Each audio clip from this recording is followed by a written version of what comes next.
मित्रांनो, कालपासून एक परिपत्रक तुम्ही पाहत असाल तर त्याच्यामध्ये असं सांगितलेलं आहे की 11 फेब्रुवारी रोजी संपूर्ण महाराष्ट्र पोलीस भरती ग्राउंड प्रक्रिया सुरू होणे प्रस्तावित आहे. प्रस्तावित, ओके, सुरू होईलच असं नाहीये, ते थोडंसं मागे पुढे होऊ शकते.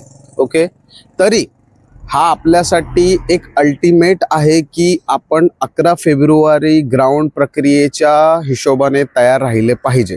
ओके, तरी मित्रांनो, सगळ्यांनी आपली जी तयारी आहे ती आहे तशी जोमाने चालू ठेवा, कारण अनिश्चित काळासाठी भरती प्रक्रिया पुढे गेली असा जेव्हा मेसेज मिळाला सगळ्यांना, तर बरेच लोक एकदम शांत झाले, त्यांनी प्रॅक्टिस थोडीशी कमी केली. तर तसं करू नका.